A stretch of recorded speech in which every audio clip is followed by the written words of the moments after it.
예, 감사합니다. 오늘도 또 여러분과 함께 목요 강좌를 시작하도록 하겠습니다. 안녕하십니까? 예, 허기환 목사입니다. 예, 오늘 강의는 좀 생소합니다. 가인형 인생관과 아벨형 인생관이라는 그런 주제가 되겠습니다. 여러분이 가인이 후예라는 그런 황 작가가 쓴 소설도 있습니다만은, 우리가 가인이라는 말은 흔히 많이 들어본 얘기겠지만, 아벨이란 말은 아마 오늘 처음 접하는 분도 계실 것 같습니다. 이 가인과 아벨이란 것은 바로 인류 시조인 아담의 장자와 차자의 이름입니다. 장자 이름이 가인이고 차자 이름이 아벨인데, 이 두 사람이 그 삶의 어떤 그 형태, 또 어떤 입장, 이것이 하나의 우리의 그 삶 속에 이런 어떤 형태로 나타나게 되는 것이고, 또 역사란 것은 사람이 살아가는 그런 그 생활 속에서 정적으로 흘러간 하나의 시간을 우리가 역사라고 하는데, 그 역사 속에도 이러한 가인형의 인생관과 아벨형의 인생관으로 큰 물줄기를 우리가 생각해 볼 수 있다고 볼 수 있습니다. 역사에는 흔히 이렇게 얘기하지 않고 헬레니즘과 헤브라이즘 이렇게 얘기를 합니다. 그래서 영국의 그 비평가 매튜 아놀드는 이런 얘기를 합니다.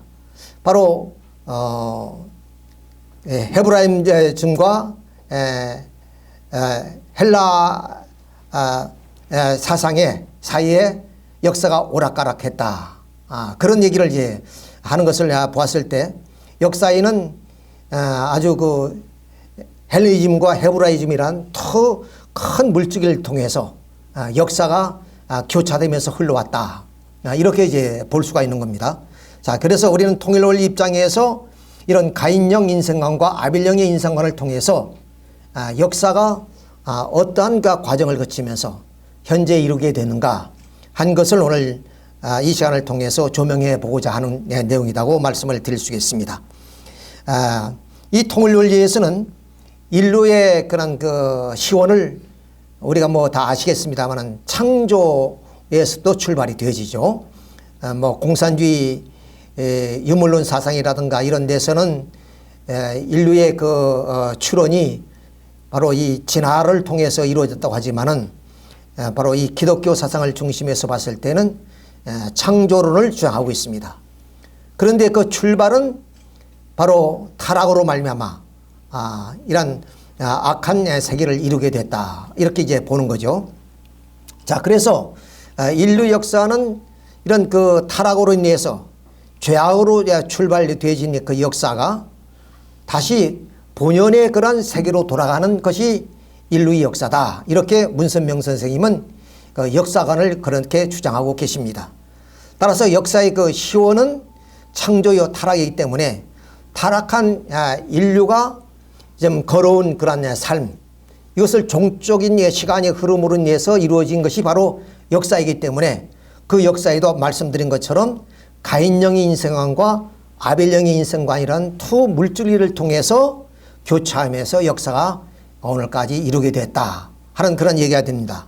따라서 우리 인간은 본래 타락하지 않았더라면, 바로 보시는 바와 마찬가지로 몸과 마음이 서로 수수작용을 통해서 한목적적인 그런 삶을 영위해 나간다면 창조 본연인 이상의 세계를 이루었을 것입니다. 그런데 인간이 타락으로 말미암아 결국 우리 인간은 어떤 입장이 되느냐, 바로 이렇게 몸과 마음이 갈등하는 그런 하나의 입장에 서게 됐습니다. 그래서 이것을 우리는 모순성이라 그러죠. 이런 모순성을 갖지 않은 사람은 이 세상에 아무도 없습니다. 이런 모순성을 갖고 우리가 살다 보니까 우리의 개인은 물론이지만 그 가정, 그리고 사회, 국가, 세계 전체가 모두가 이런 모순에 의해서 서로가 분열되고 갈등이 일어날 수밖에 없는 상황이다, 이렇게 우리가 볼 수가 있는 것입니다. 자, 그래서 이런 분열과 갈등은 결국 우리 개인의 그런 하나의 대립과 상충에 의해서 이루어진 사회적 현상이고 역사적인 현상이다. 이렇게 보는 겁니다. 자, 그러면 여기는 반드시 우리 개인의 어떤 삶의 스타일이 있습니다. 그리고 그러한 개인의 삶이 종적인 그 시간과 더불어서 흘러온 것이 역사라고 한다면 그 역사 속에서도 말씀드린 것처럼 바로 그 역사에 어떤 관이 있을 거예요. 역사관이 있을 것입니다. 그래서 많은 사가들은 나름대로의 역사의 그 사관을 주장하게 됩니다. 그런데 말씀드린 것처럼 문선명 선생님은 이 원리를 통해서 인류 역사는 복귀섭리 역사다. 그러니까 창조본인이 세계로 돌아가는 역사다. 이렇게 주장을 하는 겁니다. 그래서 우리 개인으로부터 우리의 가정, 사회, 국가, 세계가 뭐냐면 두 개의 어떤 그러한 하나의 사상 체계로서 흘러가는데 그것을 우리는 가인령, 아벨령이라고 이렇게 부르게 됩니다. 자, 그러면 이것을 우리가 자세하게 한번 그 원리를 중심으로 해서 한번 살펴보도록 하겠습니다. 자, 가인령은 뭐고 아벨령은 무엇인가? 이 문제를 우리가 한번 깊숙하게 이 성서를 중심하고 한번 살펴본다면은 여기에 이제 주제가 뭐냐면 바로 하나님이 그 아담과 해와가 타락한 이후에 바로 그 아담이 아까 말씀드린 것처럼 장자인 가인과 차자인 아벨이 제사를 드리라고 명을 하십니다. 자, 그런데 이 제사를 드리는데 이 아벨은 그 생업이 목축을 했기 때문에 양을 바치게 되고 그리고 가인은 농사를 지었기 때문에 좀 농사를 통한 소산물을 바치게 됩니다. 근데 여기서 타이틀처럼 아벨이 제물은 받으시고 가인이 제물은 안 받으셨다는 거예요. 이것이 오늘날 그 기독교 신학에 있어서 가장 좀 해결하기 어려운 문제 가운데 하나입니다.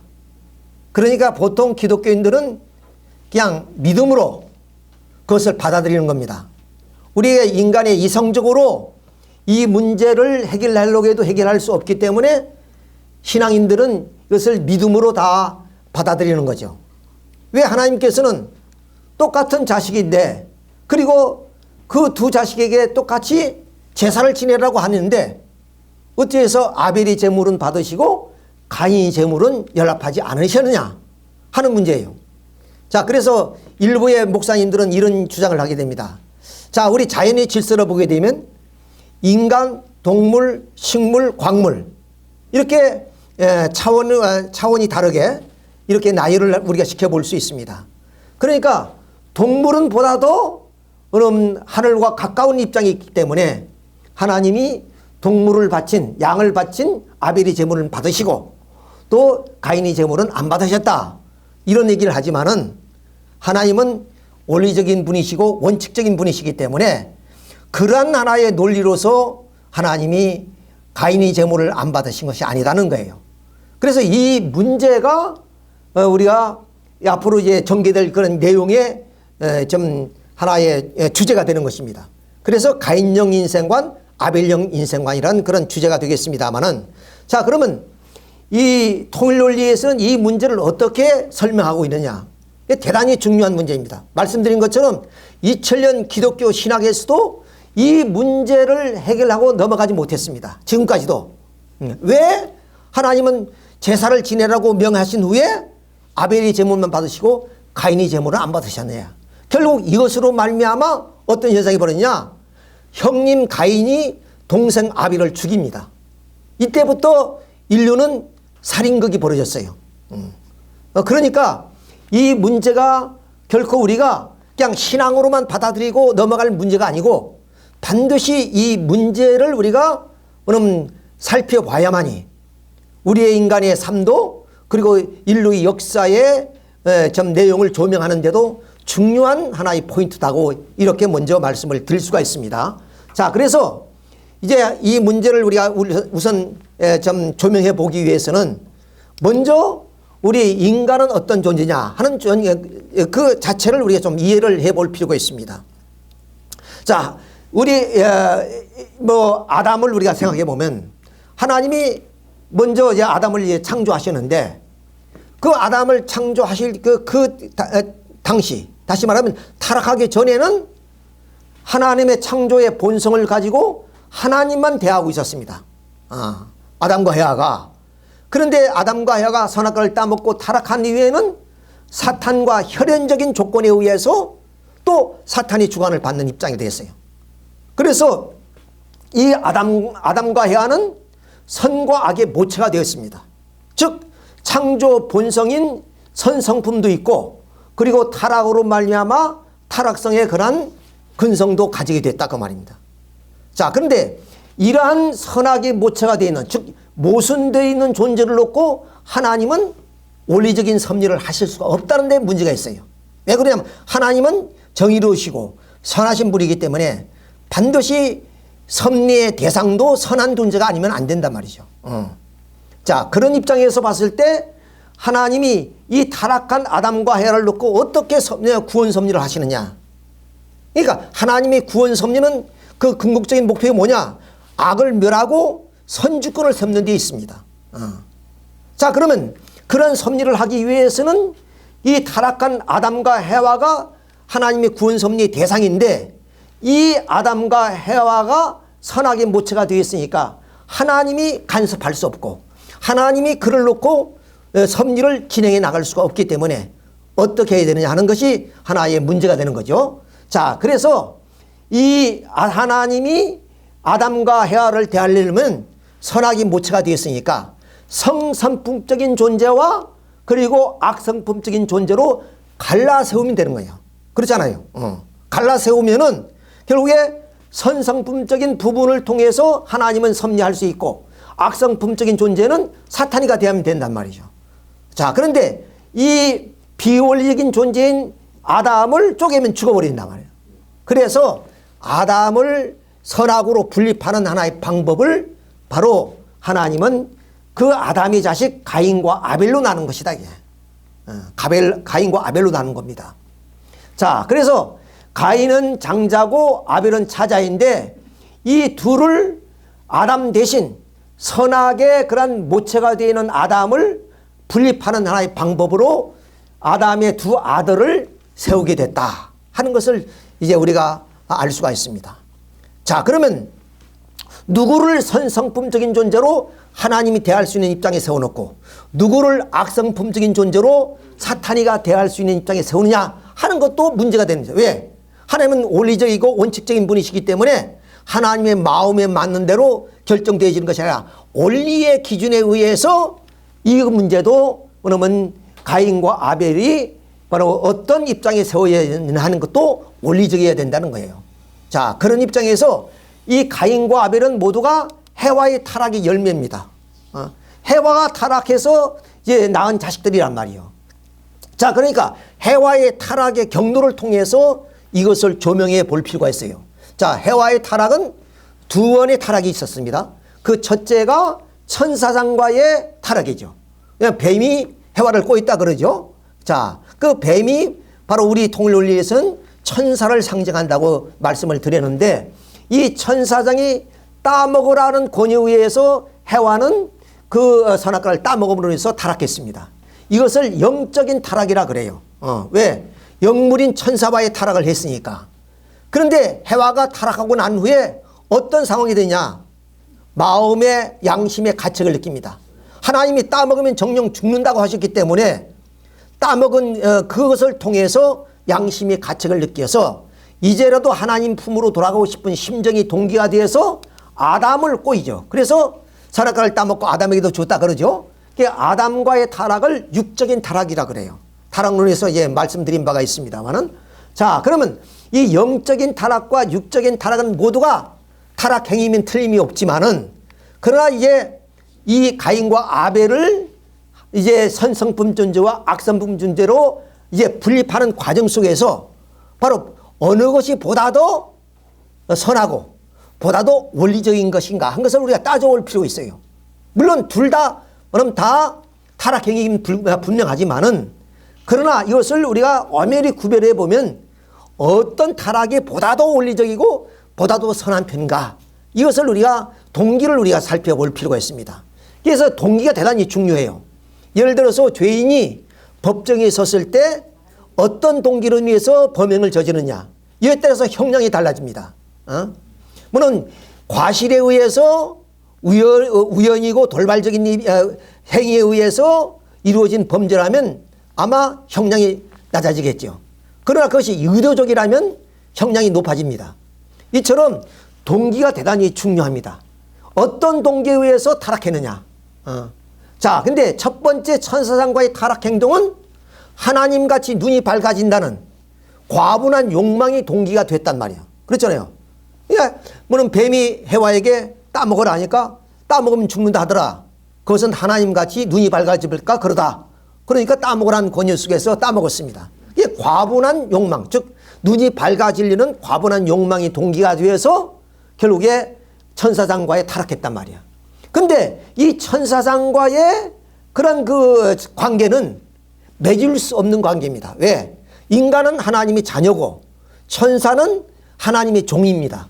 종과 하나님의 아들과 부부의 인연을 맺을 수는 없는 거죠. 그렇잖아요. 우리 신분 사회도 마찬가지로. 자, 그렇기 때문에 이 천사장은 해와와 관계를 맺을 수 없는 비원리적인 상대예요. 자, 이렇게 아까 말씀드린 것처럼 타락하고 나니까 해와가 양심의 가책을 느끼고 큰일 났구나. 우리가 그렇잖아요. 우리도 어떤 그 잘못을 저지르게 되면 마음의 가책을 받잖아요. 그와 마찬가지로 해와도 아마 그랬던 거 봅니다. 그래서 이제라도 하나님 앞으로 돌아가고 싶은 심정의 동기가 되어서 타락하지 않은 아담을 유인하게 됐어요. 그 아담과의 맺어진 타락은 어떤 현상이냐? 해와가 뉘우쳐서 하나님 앞으로 돌아가고 싶은 심정의 동기가 되어가지고 타락한 겁니다. 근데 상대는 하나님이 허락하진 않았지만은 장차 배필이 될 수 있는 그런 분이었어요.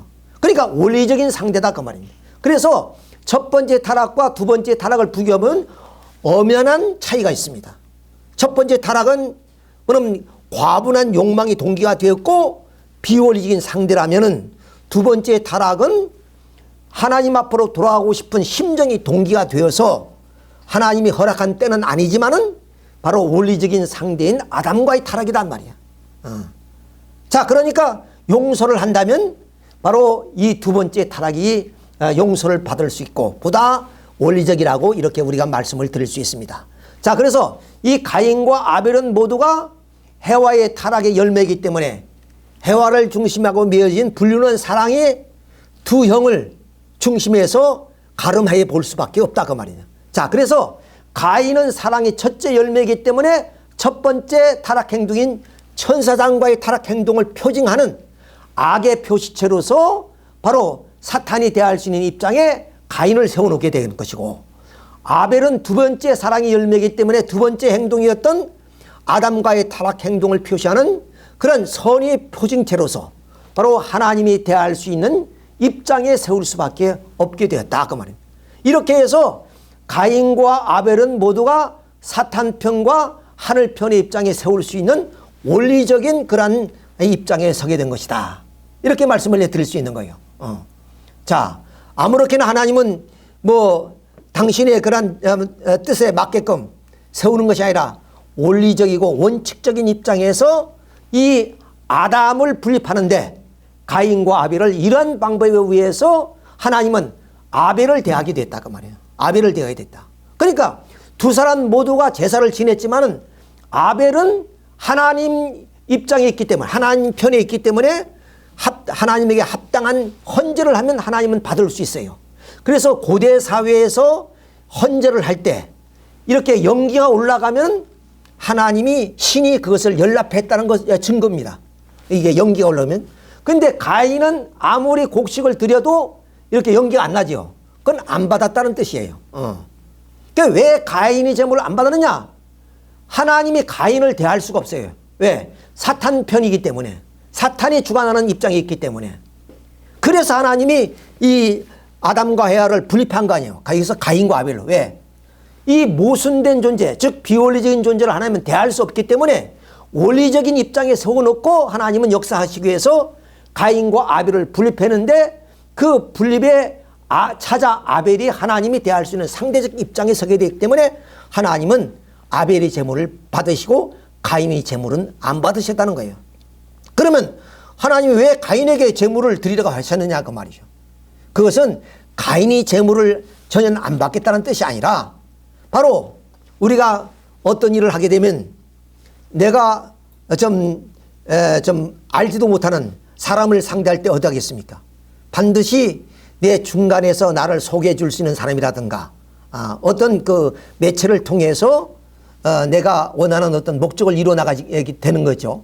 그것처럼 가인도 하나님께 제사를 지내기 위해서는 아벨이 하늘 편에 있기 때문에 또 아벨이 하나님 제사를 받으셨기 때문에 아벨을 통해서 뭐냐면 이 가인이 하나님께 제사를 드리려고 노력해야 된다는 거예요.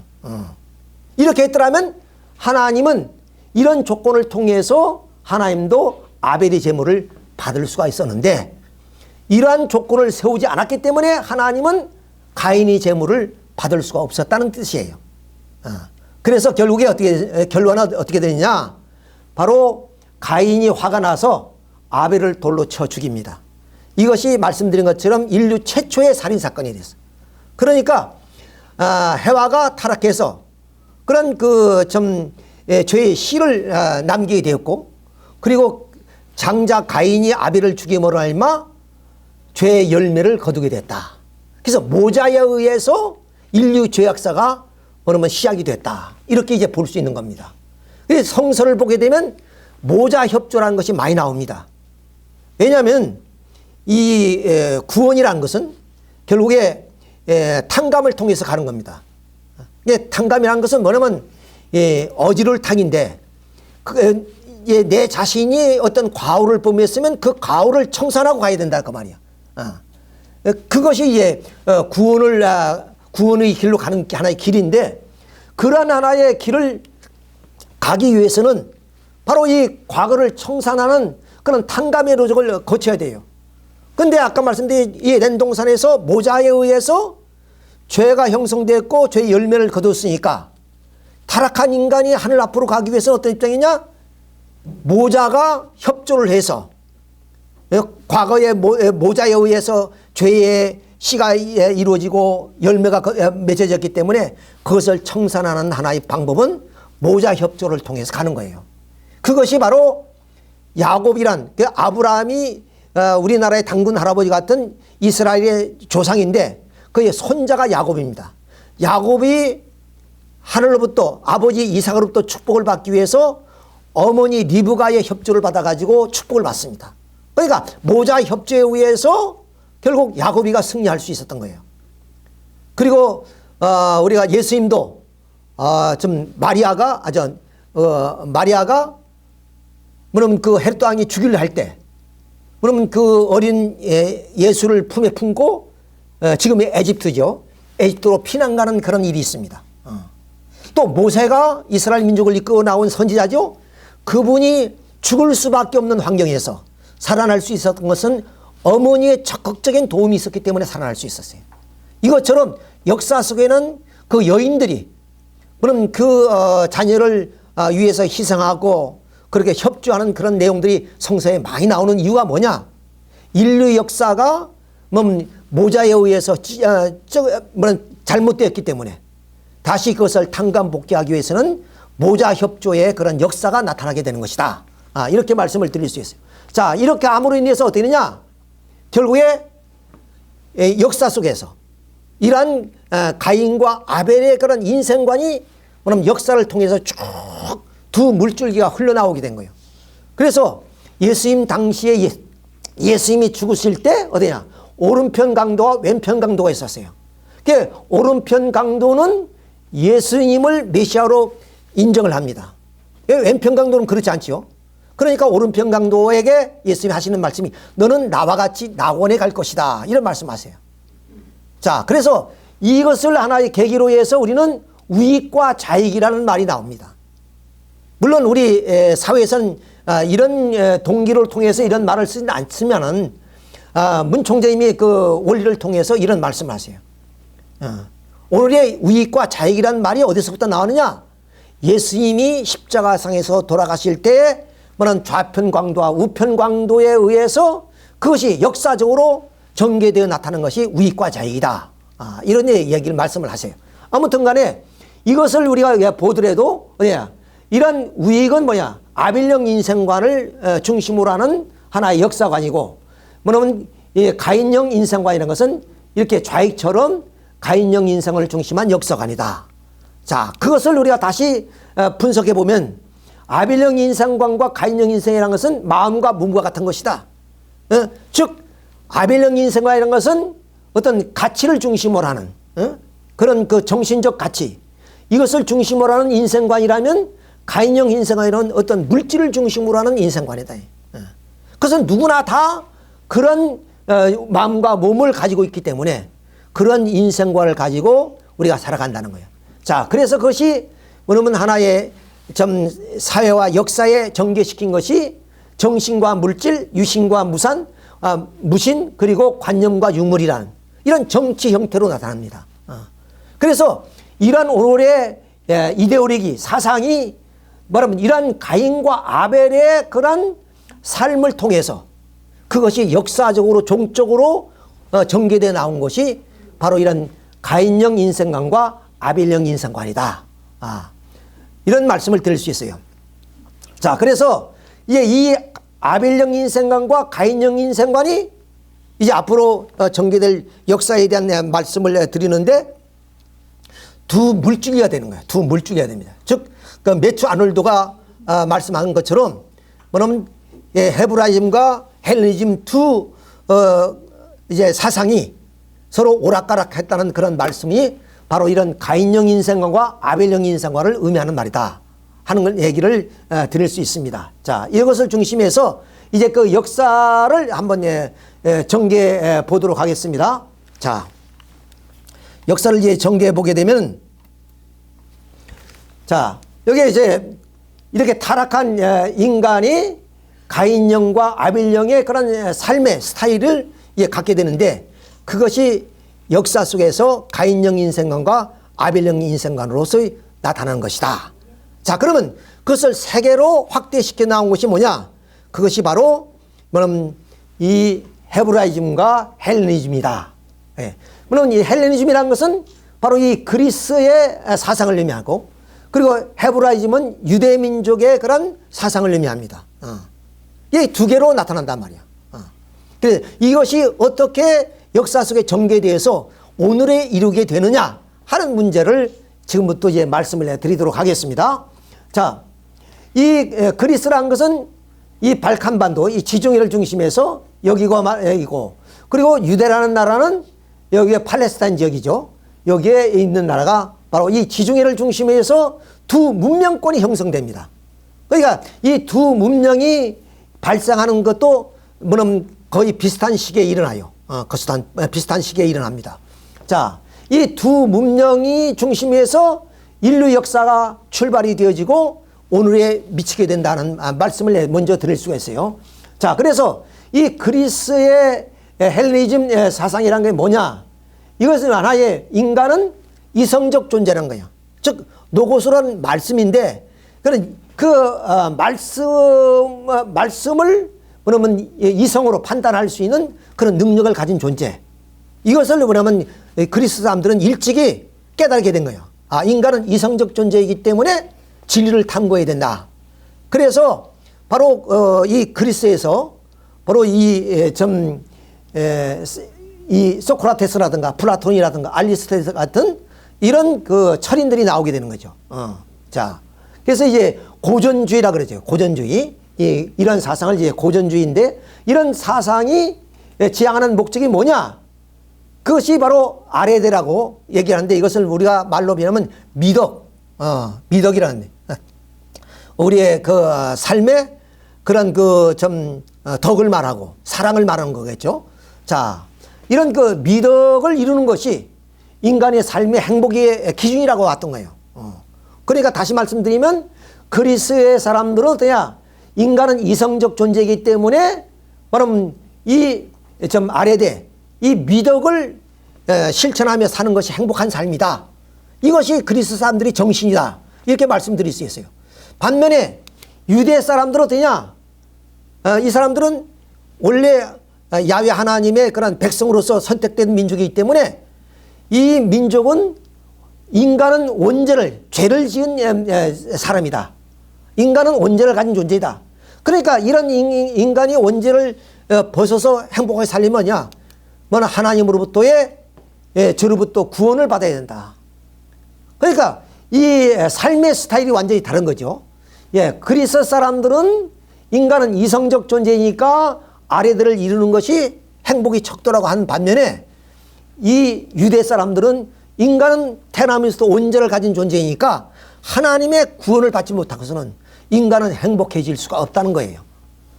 자, 그래서 이 그리스 사람들은 바로 이 진리를 탐구할 때 뭐냐면 이 아래대가 이루어진다는 거예요. 즉 미덕이 성취되어진다는 겁니다.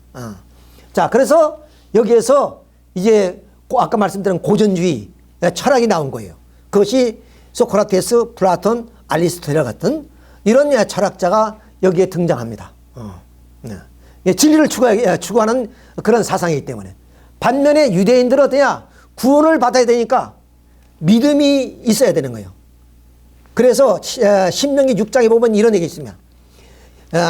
세마 이스라엘아, 그러니까 이스라엘아 들으라 그 말입니다.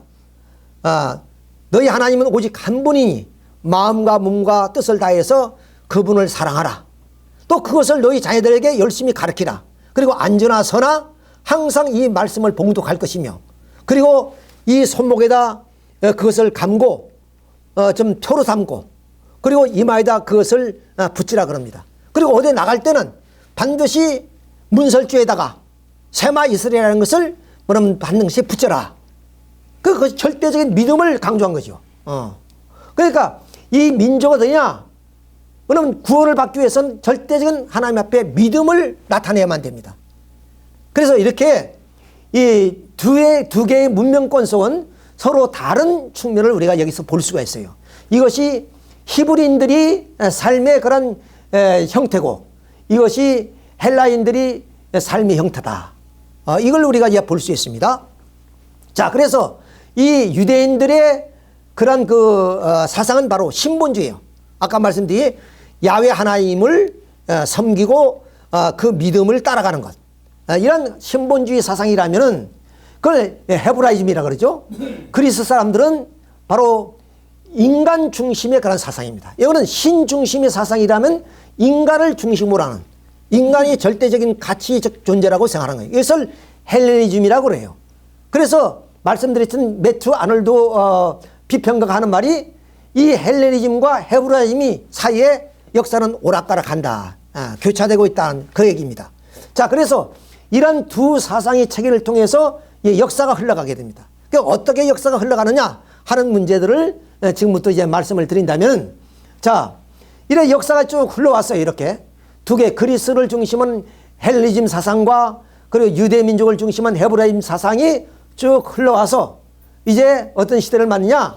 바로 팍스 로마나 시대를, 로마라는 나라가 이제 등장하게 됩니다. 자, 이 로마라는 나라가 어떤 나라냐 하는 것을 역사와 더불어서 우리가 한번 살펴볼 필요가 있어요. 자, 뭐냐면 이 고대 사회에서 아까 그 지중해를 중심해서 여기가 이스라엘 나라고 여기가 이제 그리스입니다.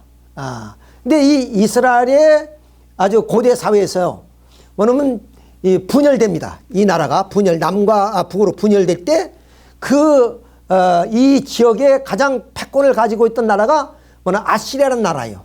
이 아시리아라는 나라가 북쪽 이스라엘을 멸망시키고 이제 그 세계를 지배하고 있을 때입니다. 이때는 로마가 등장하지 않을 때예요. 자, 근데 이 아시리아가 누구에게 멸망하냐면 바빌로니아에게 멸망해요. 바빌로니아에게. 그리고 이 바빌로니아는 또 누구에게 멸망하면 페르시아 제국에 멸망합니다. 그렇죠? 페르시아 제국.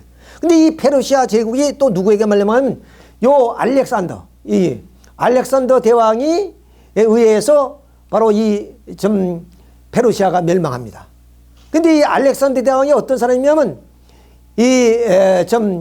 아버지가 암살을 당하고 그 후계자로서 이제 등장하는데, 이 페르시아 제국을 10년 만에 완전히 차지하게 됩니다. 패권을 가지게 되는 거예요. 대단한 인물입니다만은. 근데 이 사람이 33살에 죽어요. 그럼 열병을 걸려가지고, 그러니까 후계자를 남겨놓지 않았기 때문에 위장들이 이 알렉산드리아 왕이 죽은 후에 이 땅을 놓고 서로가 다툼을 합니다. 자, 그래서 뭐냐면 세 장군이 이 땅을 분할해서 차지하게 돼요. 그것이 뭐냐면 마케도니아 왕국, 시리아 왕국, 에집트 왕국 이렇게 이제 나눠집니다. 이 시대가 헬레니즘 제국이라 그래요. 이거 한 300년 갑니다만은. 자, 이거 이렇게 해서 마케도니아 왕은 BC 한 1400년경에 멸망하고 또 시리아 왕국은 한 500년에 망하고 그리고 에집트 왕국이 BC 30년에 결국 멸망을 합니다. 그 어디로? 로마에 의해서 다 멸망하는 거죠. 그래서 결국에 온 지금까지 모든 고대 역사는 로마로 다 통합이 되는 거예요. 그래서 역사가 랑케는 이런 얘기합니다. 로마는 호수와 같다 그랬어요. 호수와 같다. 그래서 모든 물이 마침 호수로 좀 쓸려 내려가듯이 고대 역사가 로마로 흘러왔다 이런 얘기를 합니다. 자, 그걸 우리가 보게 되면 이렇게 고대의 아시리아 제국 그리고 뭐는 바빌로니아 제국, 페르시아 제국, 헬레니즘 제국이 결국 독일로 로마로 다 통일되는 거예요. 로마로. 그래서 모든 길은 로마로 통한다 하는 이야기가 바로 이런 의미를 가지고 있습니다만은 이렇게 모든 고대 사회 제국들이 로마로 이제 들어가서 로마를 중심으로 해서 하나의 거대한 세계가 이루어지게 되는 거예요. 자, 그래서 이 로마 제국은 지중해를 중심으로 하는 사통팔통한 도로 그리고 뭐는 헬라를 중심으로 하는 그런 하나의 대제국을 이룹니다. 그래서 정치적인 판도와 군사적인 힘을 통해서 이 로마를 대적할 수 있는 나라가 없었어요. 이렇게 강성한 나라가 나타나게 되는데 자 보면은 전부 다 오늘처럼 아스팔트처럼 이렇게 포장은 안 됐지만 이렇게 돌을 다 깔아 놓았습니다. 쉽게 말하면 포장도로죠. 그것이 8만 킬로라 그래요. 우리가 부산에서 서울까지 거리가 한 450km밖에 안 됩니다. 이런데 그 로마 제국의 모든 변방까지 이렇게 도로가 닦아져 있고, 이런 그 도로들이 오늘날 우리가 좀 이 자동차 도로처럼 높게 이렇게 이제 좀 깔려 있는 것을 보면 도로는 그 뭐냐면 인적 물적인 하나의 그 유통 도로단 말이에요. 그러니까 모든 길은 로마로 통한다듯이 세계는 로마를 통해서 들어가고 있었다. 이렇게 우리가 말씀을 해드릴 수 있어요. 자, 이것이 바로 로마의 그런 당시의 모습입니다. 자, 이렇게 로마는 그때 당시를 가리켜서 팍스 로마나라 그래요. 왜 그러냐면 팍스란 건 힘을 의미하는 것인데 로마의 힘에 의해서 세계가 평정되는 그런 시대예요. 그래서 우리는 팍스 로마나라고 그럽니다. 자, 그래서 로마를 대적할 수 있는 그런 나라는 없었습니다. 자, 이런 시대에 바로 예수님이 탄생합니다. 여기가 이제 이스라엘인데 이스라엘은 이미 로마의 속방이 되어 있어요. 속국이 되어 있습니다. 그때 예수님이 탄생을 하게 되는 거죠. 자, 그래서 예수님이 어떤 분이시냐? 이 땅 위에 지금까지 뭐냐면 가인형 인생관과 아벨형 인생관에 의해서 로마까지 왔습니다. 역사는 이 로마를 중심으로 해서 이제는 예수님이 두 세계를 하나로 통일시키는 그런 하나의 이념과 사상과 그리고 좀 사랑을 가지고 이 땅에 오신 거예요. 그러니까 예수님은 나는 길이요 진리요 생명이라 하셨다. 그건 무슨 뜻이냐? 바로 로마가 모든 길은 로마로 통한다듯이 모든 세계의 그런 역사, 그런 인생관은 예수님을 중심으로 해서 이루어지게 되는 것이다. 그런 뜻이에요. 그러니까 그런 예수님이 이 땅에 오실 때 백그라운드로 세워진 것이 바로 로마다. 이거 하나님의 섭리예요. 로마라는 팍스 로마라는 그런 대제국이 형성된 것은 우연히 대제국이 나온 것이 아니라 바로 예수님이 강림하실 그때를 통해서 팍스 로마라가 형성이 된 거예요. 그러니까 예수님의 사상과 이념은 조그마한 로마의 속국인 이스라엘을 가지고는 그 복음의 말씀이 세계화될 수가 없습니다. 그래서 모든 길은 로마로 통한다는 말씀처럼 예수님의 사상과 이념이 로마로 들어간다면 그 길을 통해서 세계로 예수님의 복음의 말씀이 전파되고 그래서 세계는 가인형 인생관과 아벨형 인생관으로 분립되었던 그리고 분립돼서 서로 상충하고 뭐냐면 충돌했고 분열되었던 그런 하나의 세계가 하나의 세계로 뭐냐면 통일이 되어진다는 거예요. 이런 하나의 목적을 두고 하나님은 섭리를 해오셨다. 그러니까 이 타락한 아담을 분립하는데 분립하는 목적이 뭐냐? 통일을 전제로 하고 있다는 거예요. 통일을 전제로 하고 있다. 통일을 전제로 해서 분립해가지고 그 역사를 통해서 통일하고자 하는 것이 하나님의 뜻이었다. 그러니까 그 통일을 할 수 있는 이념과 사상이 있어야 된단 말이야. 그냥 어떻게 뭐 화해를 해서 통일되어질 수는 없는 겁니다. 그러니까 아벨이 하나님의 좀 대할 수 있는 상대적인 입장이 있다 할지라도 그럼 아벨과 가인이 하나가 될 수 있는 그런 사랑과 이념과 뜻이 있어야 된단 말이야. 그런 뜻을 가지고 오신 분이 바로 예수님이기 때문에 나는 길이요 진리요 생명이라 했던 거예요. 자, 그러면 예수님이 이 로마로 들어가게 되면 이 로마를 백그라운드로 해서 오셨기 때문에 로마로 들어가면 당시에 로마는 원로원이 있었기 때문에 바로 우리 같은 원로원이랑 우리 의회 같은 것이거든요. 거기서 뭐는 인정만 되어진다면 바로 로마는 하루아침에 기독교 사상으로 물들게 되었다. 자, 그걸 우리가 한번 보게 되면 이렇게 해서 로마를 중심해서 다시 세계로 뻗어나가게 되는 건데, 자, 예수님이 오기 전 약 900년 전에 이사야 선지자라는 선지자가 한 얘기가 무슨 말이냐? 한나이가 우리에게 낳고 한나들을 우리에게 주신 바 되는데 그 어깨는 정사를 맺고 그 이름을 기묘자라 모사라 전능하신 하나님이라 영존하신 아버지라 평강의 왕이라 할 것이라. 그러니까 예수님이 양 어깨에는 뭐야? 바로 정사를 맺었다. 무슨 정사? 가인령과 아벨령의 인생관에 의해서 대립하고 충돌하는 이 세계를 하나로 통일시키고 묶을 수 있는 뜻을 가지고 오신 분이다. 그런 뜻을 이루어야 될 분이다. 근데 그분이 어떤 능력자냐? 기묘자라. 기묘자라는 것은 놀랍다는 뜻입니다. 영어로 말하면 원더풀이라는 뜻이에요. 놀라우신 분이다. 정말로 상상을 초월하신 분이다. 그런 뜻이에요. 그리고 모사라는 것은 우리가 흔히 나쁜 의미로 모사꾼이라 그러죠. 어떤 능력자를 의미한 거예요.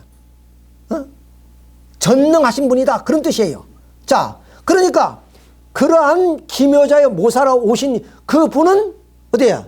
영존하신 아버지 같은 분이시고, 그리고 이 땅 위에 뭐냐면 왕 같은 분이 아니라 하늘에서 왕으로 오신 분이다. 이 세계를 통일시켜서 치유할 수 있는 그런 분으로 오신 분이다. 그런 분으로 오실 것이다. 이렇게 이사야 선지는 900년 전에 예언을 한 거예요. 그러니까 이러한 능력자라면 모세라는 이 로마라는 백그라운드를 중심으로 해서 예수님 당대의 세계를 통일할 수 있는 그런 분으로서 오신 분이다 하는 것을 우리가 뭐냐면 알 수가 있는 겁니다. 말씀드린 것처럼 나는 길이요 진리로 생명이라고 하신 그 얘기를 누구나 할 수 있는 얘기가 아닙니다. 이런 능력자, 이런 권능을 가지고 오신 분이 아니고서는 이런 말을 누구나 할 수가 없는 분이에요. 그런 말을 당당히 하실 수 있었다는 것은 뭐냐?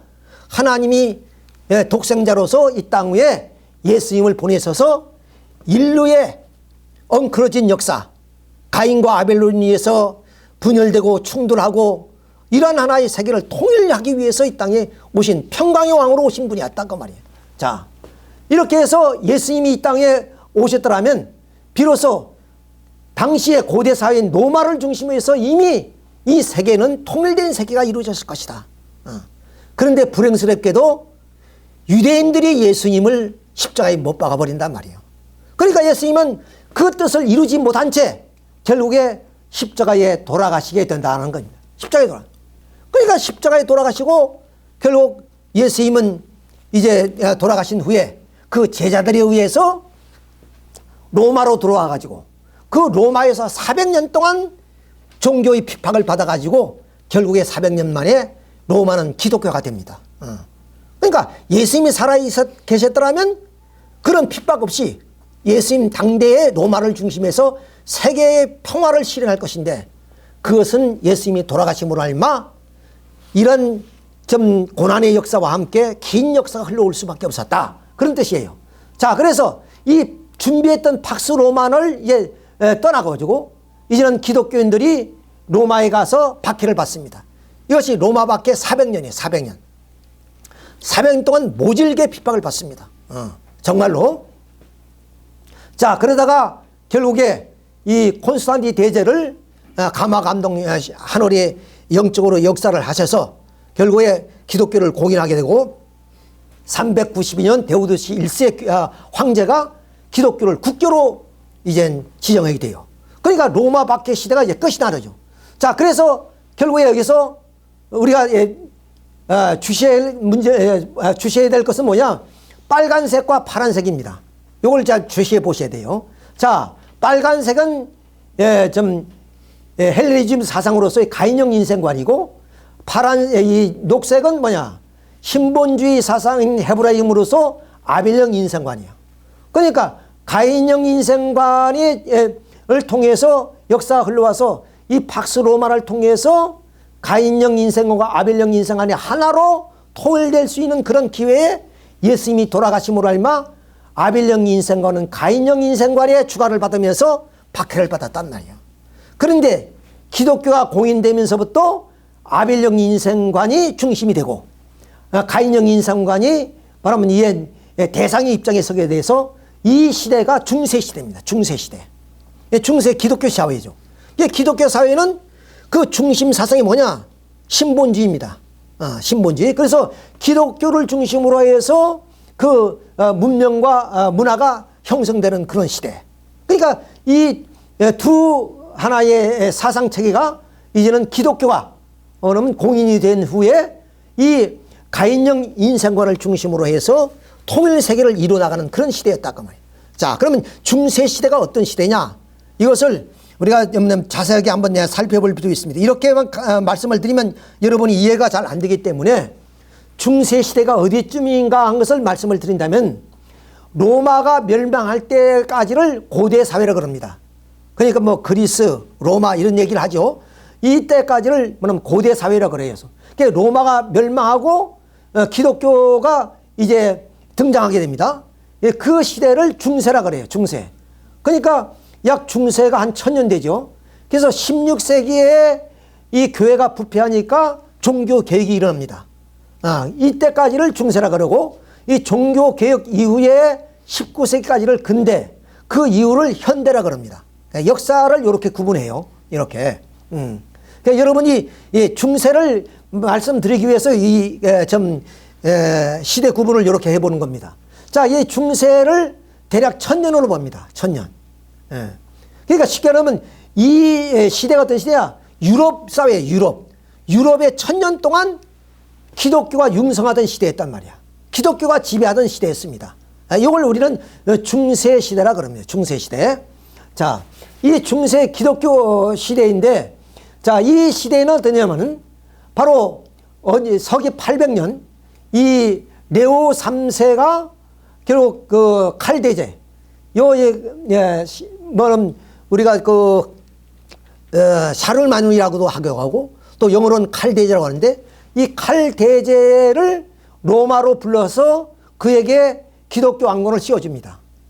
다시 말씀드리면 이제 그 유럽이 각국이 형성되기 전에 이 게르만 민족에 의해서 이 유럽을 통일한 나라가 프랑크 왕국이라는 나라예요. 이 프랑크 왕국의 왕이 누구냐면 당시에 서기 800년경에 칼대제라는 사람입니다. 칼대제라는 사람이에요. 근데 이게 요 레오 3세는 교황청의 교황이에요, 이분이.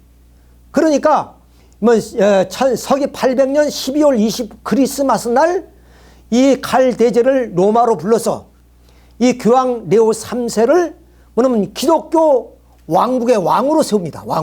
왕관을 씌워준단 말이야. 이게 대단히 뜻깊은 얘기입니다. 그냥 지금까지는 이 유럽의 그런 하나의 강자로서 하나의 왕국의 왕이었지만은 이제 그 레오 3세에 의해서 당시를 기독교의 나라의 왕이라고 이렇게 왕관을 씌워준 거예요. 그러니까 유럽이 어떠냐? 물론 기독교화 되었지만은 정식으로 기독교의 세계를 인정하게 된 겁니다. 레오 3세라는 교황이.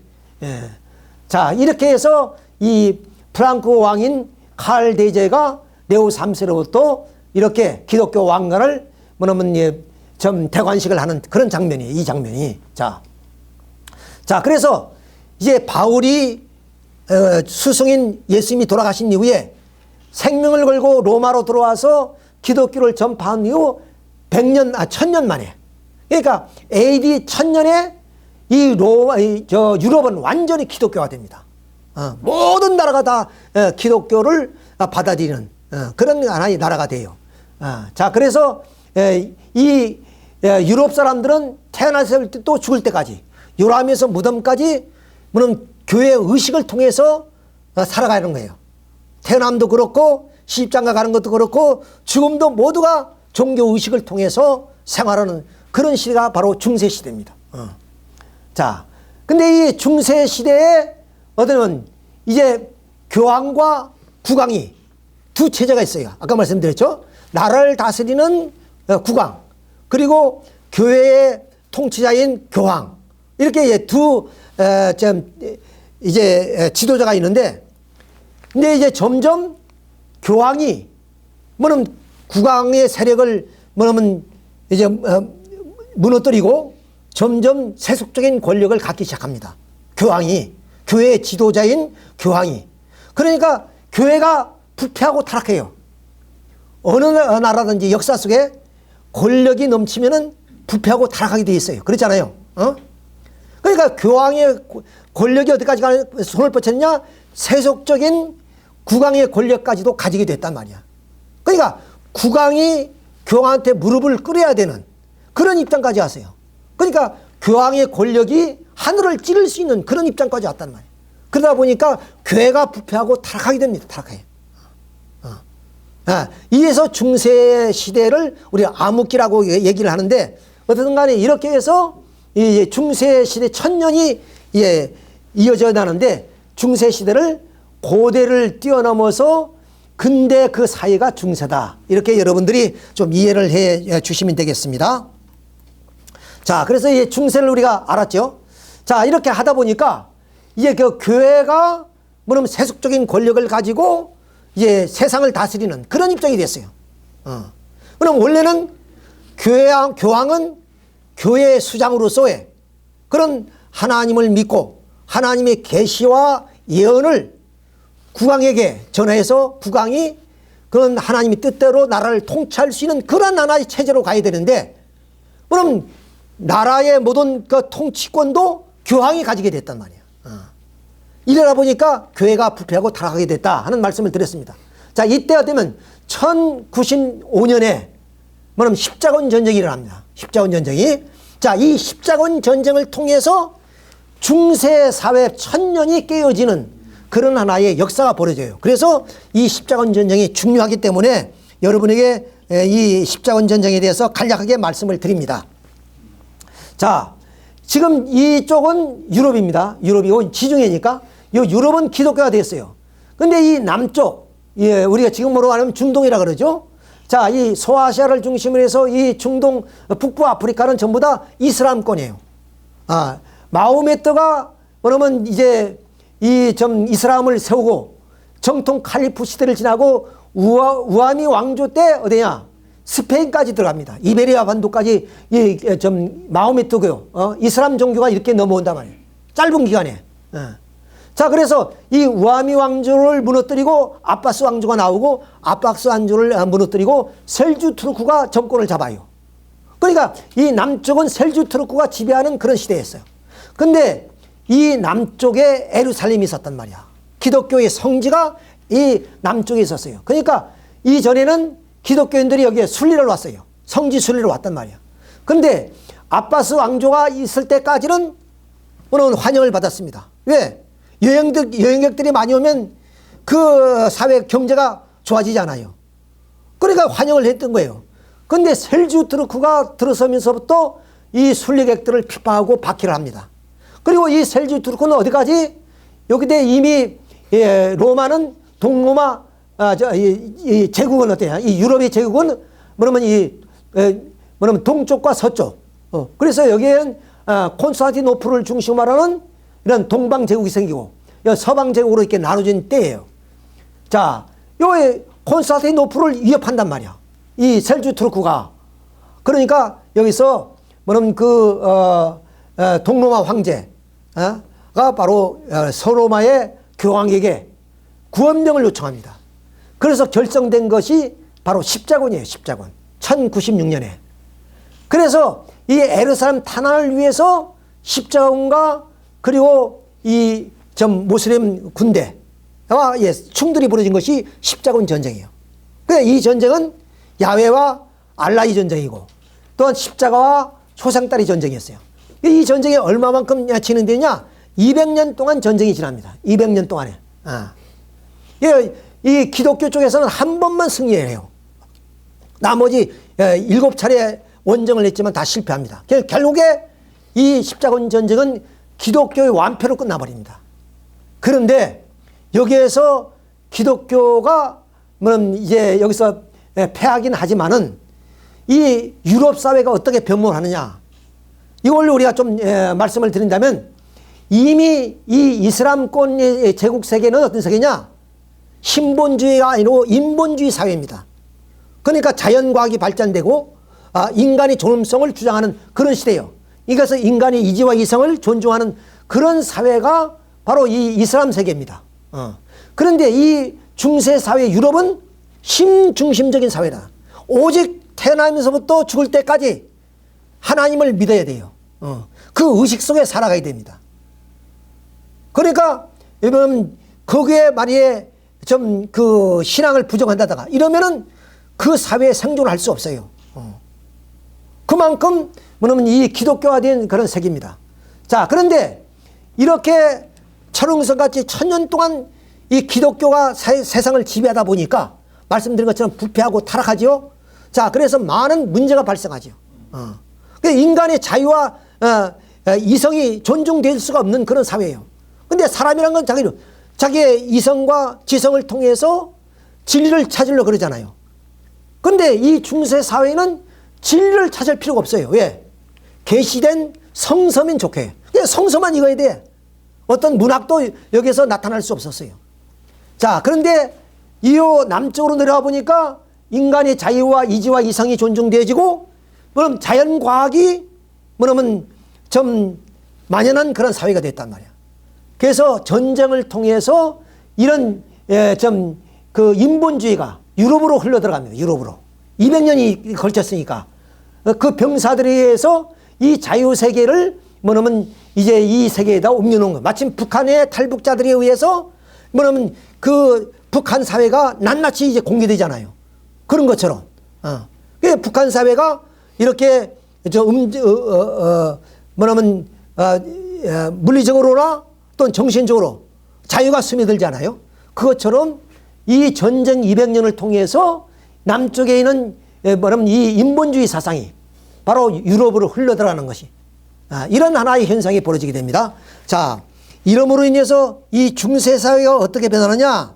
천년이라는 철옹성 같은 이런 기독교 사회가 무너지기 시작해요. 무너지게. 자, 그것이 바로 14세기에 일어났던 르네상스입니다. 르네상스란 말은 프랑스어인데 부흥이란 뜻이에요. 부흥. 어떤 부흥이냐?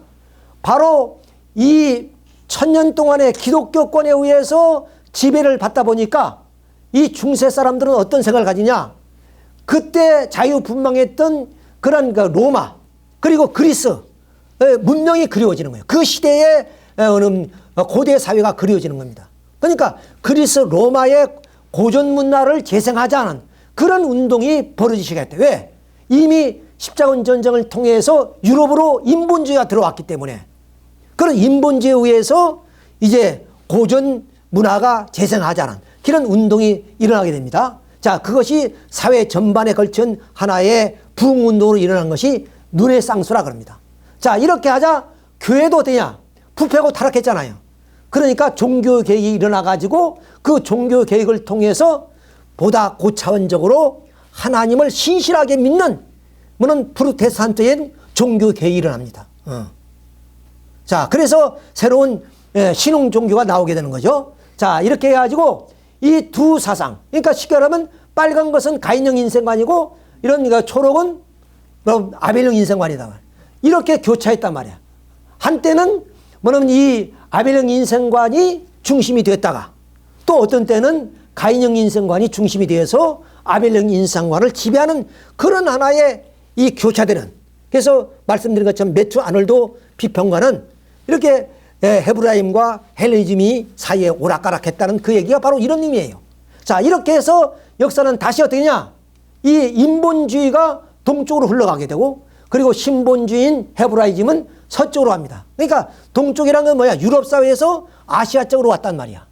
그것이 바로 인본주의의 사상을 통해서 이제 말씀드리게 되면 바로 프랑스 혁명, 공산당 선언, 그리고 러시아 혁명, 중공이 공산화되는 이런 입장이 되고, 그리고 신본주의는 유럽에서 서쪽으로 갔으니까 그것은 저 아메리카로 간 거죠. 자, 그래서 여기서 뭐냐면 영국의 명예혁명, 그리고 미국의 독립, 그 다음 2000년 당시에 일본이 결국 경제 대국을 이루면서 우경화로 돌아오죠. 자, 이렇게 해서 세계는 어떠냐? 이 가인형 인생관과 아벨형 인생관이 이제는 두 축을 이루어서 결국 큰 대물줄기가 서로가 마침 철로가 평행선을 이루어서 달리듯이 두 세계가 인본주의와 신본주의가 뭐는 힘차게 달려온 거예요. 그것이 말하면 1차 대전, 2차 대전, 그 다음 한국 동란을 중심으로 해서 냉전체제, 이렇게 해서 현재까지 오게 됐다. 그것이 뭐는 유물과 유심, 공산과 민주라는 정치체제를 통해서 지금까지 달려오게 된 것이다.